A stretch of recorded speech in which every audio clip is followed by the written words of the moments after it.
Last episode, we learned that everything you own costs you twice. Now, we use that knowledge to make better decisions. I want you to try something called the replacement test. Walk through your home. Look at each item you possess.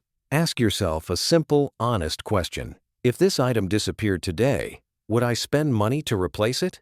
Not, could I live without it? Not, did I once love it? Would you actually go out and buy another one? This question cuts through sentimentality, sunk cost fallacy, and the inertia of ownership. Let me give you some examples. That fondue set you received as a wedding gift 7 years ago. You have used it once. It sits in the back of a cabinet. If it disappeared, would you buy another? Probably not. That book you have been meaning to read for 3 years. It is gathering dust on a shelf. Would you buy it again? Unlikely. That exercise bike that now holds laundry, you swore you would use it daily. It has been months. Would you replace it? The honest answer is no. Now look at the items you would replace. Those are your true essentials. The coffee maker you use every morning. The work shoes you wear daily. The pots and pans you cook with weekly. The replacement test reveals a powerful truth. Most of what we own, we would not buy again, yet we continue to store it, clean it, maintain it, and move it from house to house. Why?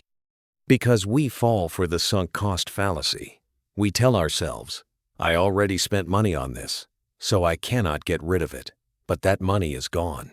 It is not coming back. Keeping the item does not recover the cost. It only adds ongoing costs. Let me share a rule that minimalists use. If you would not buy it again today, sell it, donate it, or throw it away. Every item that fails the replacement test is a drain on your resources. It takes up space, it consumes mental energy, it adds to clutter stress, and most importantly, it blocks your ability to live deliberately. The replacement test is not about becoming a monk with no possessions. It is about aligning your possessions with your actual life. If you love your collection of vintage cameras, and you would replace each one if lost, keep them. They bring you joy. If you have a garage full of tools you have not touched in a decade, they are not tools. They are clutter. Here is a practical exercise for this week. Take one room in your home, just one. Spend 15 minutes going through every item. Make 2 piles, keep, and go. The keep pile is only for items you would actually replace if they disappeared. Everything else goes. Donate what is usable. Sell what has value. Toss the rest. You will be surprised how liberating this feels. People who do this exercise report lower stress, more energy, and surprisingly, more money. Because when you clear out the clutter, you stop buying replacements for things you already own but cannot find.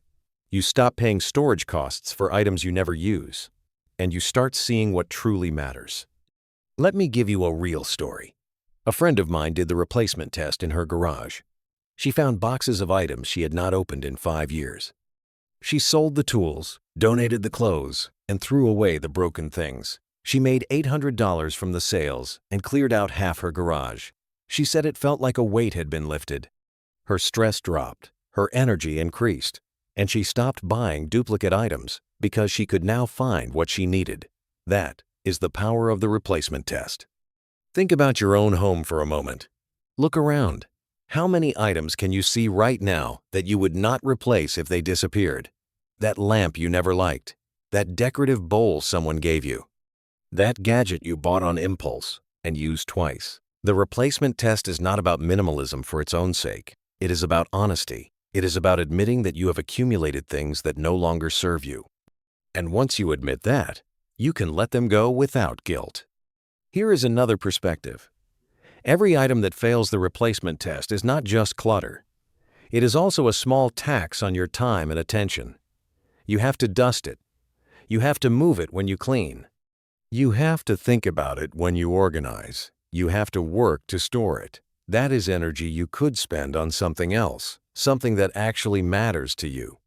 By removing those items, you free up not just space, but also mental bandwidth.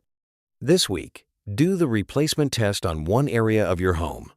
A closet, a drawer, a garage. Be honest with yourself. Would you buy it again?